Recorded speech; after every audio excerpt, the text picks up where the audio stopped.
Hi hello friends, എല്ലാ കൂട്ടുകാർക്കും സാന്ത്വനം 2ന്റെ നാളത്തെ നല്ലൊരു എപ്പിസോഡിന്റെ ഒറിജിനൽ റിവ്യൂയിലേക്ക് തന്നെ സ്വാഗതം കേട്ടോ. ചാനൽ ആദ്യമായിട്ടാണ് കാണുന്നതെങ്കിൽ ഒന്ന് സബ്സ്ക്രൈബ് ചെയ്ത് ലൈക്ക് ചെയ്ത് സപ്പോർട്ട് ചെയ്യണേ. അങ്ങനെ ആനന്ദിനെ കാണാതെ ദേവി ആകെ ടെൻഷൻ അടിക്കുമ്പോഴേക്കും ആര്യൻ അവിടേക്ക് വരുന്നുണ്ട്. എന്താ എടുത്തി എന്ന് ചോദിക്കുമ്പോൾ ആനന്ദേട്ടനെ കാണുന്നില്ലെന്ന് പറയാണ്. അത് കേട്ട് ആര്യനും മാമനും അങ്ങോട്ടേക്ക് വരുന്നുണ്ട്.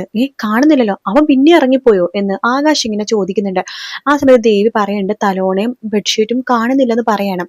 അപ്പോഴേക്കും ആകാശിനും ആനന്ദിനൊക്കെ ആകാശിനും അത് ആര്യനും കാര്യം മനസ്സിലായിട്ടോ. ഓഹോ, അപ്പൊ അതാണ് കാര്യം. ഏടത്തി വിഷമിക്കണ്ട, ഏട്ടൻ എവിടെയുണ്ടെന്ന് ഞങ്ങൾക്ക് നന്നായിട്ട് അറിയാം. ഏടത്തി റൂമിലേക്ക് പോയിക്കോ, ഞങ്ങൾ കൊണ്ടുവന്നോളാം എന്ന് പറയണം. അങ്ങനെ ദേവി റൂമിലേക്ക് പോകുമ്പോഴേക്കും ആകാശും ആര്യനും കൂടി മാമനും കൂടി മുകളിലേക്ക് പോകുമ്പോൾ ആനന്ദ് അവിടെ നിലത്ത് കിടന്നിട്ട് ടെറസിൽ ഇങ്ങനെ നിലത്ത് ഇങ്ങനെ കിടന്നിട്ട് ആകാശത്ത് നോക്കിയിട്ട് ഓരോന്ന് ആലോചിച്ചുകൊണ്ടിരിക്കുക കേട്ടോ. മാമനും ആര്യനൊക്കെ ആകാശിനും ആനന്ദിനെ വഴക്ക് പറയുന്നുണ്ട്. എടാ, ദേവി മോളെടുത്ത് പോ, ദേവി മോൾ ആകെ വിഷമിച്ചിരിക്കുകയെന്ന് മാമൻ പറയുമ്പോൾ ഞാൻ ഇവിടെ കുറച്ചൊരു സമാധാനമായിട്ട് ഇരിക്കട്ടെ, നിങ്ങളൊന്ന് നിങ്ങളുടെ വഴി നോക്ക്, എനിക്ക് കുറച്ച് സമാധാനം വേണം എന്നൊക്കെ പറയാണ്. ആര്യം പറയണ്ടേ, ഏട്ടന് മാത്രം സമാധാനം മതിയോ? പാവം ഏടത്തി എന്തുമാത്രം വേദനിക്കുന്നുണ്ടാവും. ഈ സമയത്ത് ഏട്ടത്തിക്ക് വേണ്ടത് മറ്റാരുടെയും ആശ്വാസവാക്കുകളല്ല, ഏട്ടന്റെയാണ്. അതെന്താ ഏട്ടൻ മനസ്സിലാക്കാത്തത്? ഞാൻ കുറച്ചു നേരം ഇരിക്കട്ടെ, അത് കണ്ട് ആ റൂമിലേക്ക് പോയിക്കോളാം എന്ന് ആനന്ദ് പറയണ്ട്.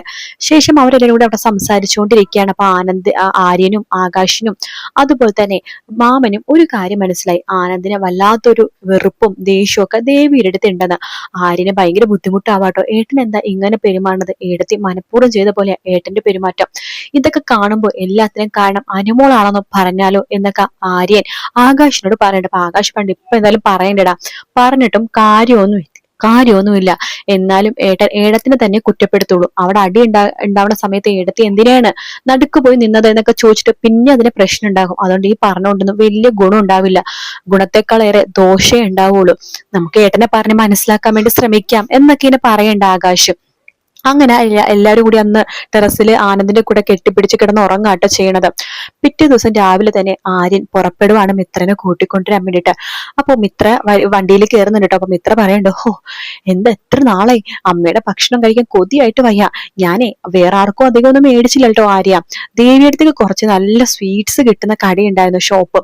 അവിടെ പോയിട്ട് നമുക്ക് നമ്മുടെ മുമ്പിൽ നിന്നിട്ട് അവർ സ്വീറ്റ്സ് ഉണ്ടാക്കണത്. ആ സ്വീറ്റ്സ് കുറച്ച് വാങ്ങിച്ചു, പിന്നെ നട്ട്സ് വാങ്ങിച്ചു, പിന്നെ കുറച്ച് സാധനങ്ങളൊക്കെ വാങ്ങിച്ചു. ദേവി അടുത്തേക്ക് മാത്രമേ വാങ്ങിച്ചിട്ടുള്ളൂ, ബാക്കി ആർക്കും അങ്ങനെ ഒന്നും മേടിച്ചില്ല. ആര്യ കുഴപ്പമൊന്നുമില്ലല്ലോ അല്ലെ? അപ്പൊ തന്നെ ആര്യന് വല്ലാത്ത വിഷമം തോന്നാട്ടോ. കുഴപ്പമൊന്നുമില്ല മിത്ര എന്ന് പറയാണ്. ദേവി അടുത്തിനെ കാണാൻ കൊതിയായി, എത്ര ദിവസം ദേവി അടുത്തിനെ കണ്ടിട്ട്. കുഞ്ഞുവാവേ കൈകാലിട്ട് അടിക്കാൻ തുടങ്ങിയെന്ന് മീനാക്ഷി ചേച്ചി കഴിഞ്ഞ ദിവസം പറഞ്ഞിരുന്നു. മീനാക്ഷി അത് പറഞ്ഞ കേട്ടപ്പോ തന്നെ കൊതിയായി. എനിക്കും അറിയണം ആ കുഞ്ഞുവാവയുടെ ആ ഒരു തുടിപ്പ് എന്നൊക്കെ മിത്ര പറയാണ്. മിത്ര, നീ വീട്ടിലേക്കല്ലേ വരുന്നത്? വായടിച്ചിരിക്കും, എനിക്ക് വല്ലാത്തൊരു തലവേന പോലെ. അയ്യോ എന്തു പറ്റി? ഒന്നുമില്ല എന്ന് പറയാണ്. അങ്ങനെ ബൈക്ക് ഓടിക്കാണ് ആര്യം. വീട്ടിലേക്ക് കൊണ്ടുവരുമ്പോഴേക്കും നമ്മുടെ മിത്ര സന്തോഷത്തോടു കൂടി തന്നെ ഇറങ്ങുവാട്ടെ. എത്ര ദിവസമായി വീട്ടിലേക്ക് വന്നിട്ട് എന്ന് പറയുമ്പോഴേക്കും അവിടേക്ക് മീനും അതുപോലെ തന്നെ ഗോമതിയും പുറത്തേക്ക് ഇറങ്ങുന്നുണ്ട്. മീനുനെ കാണുമ്പോൾ തന്നെ മിത്ര വേഗം മീനുവിന്റെ അടുത്തേക്ക് ഓടിപ്പോവാണ്. എന്നിട്ട് കെട്ടിപ്പിടിച്ച് മീനുനെ പിടിച്ച് കറക്കാട്ടോ. അമ്മ എവിടെ എവിടെ നമ്മുടെ സ്റ്റാർ എവിടെ? സ്റ്റാറോ? അതെ, കുഞ്ഞുവാവ. ദേവിയടുത്തൊക്കെ വയറ്റി കിടക്കുന്ന കുഞ്ഞുവാവക്ക് വേണ്ടി മിത്ര കൊച്ചറിയമ്മ എന്തൊക്കെ വാങ്ങിച്ചുകൊണ്ടെന്ന് അറിയാവോ മോളെ? അത് എന്താ? ദേവിയെടുത്ത് ഉറങ്ങുവാണ്. ഇപ്പൊ നീ അങ്ങോട്ട് പോവണ്ട മിത്ര എന്ന് മീനു പറയുമ്പോ അതെന്തൊരു ഉറക്കമാണ്?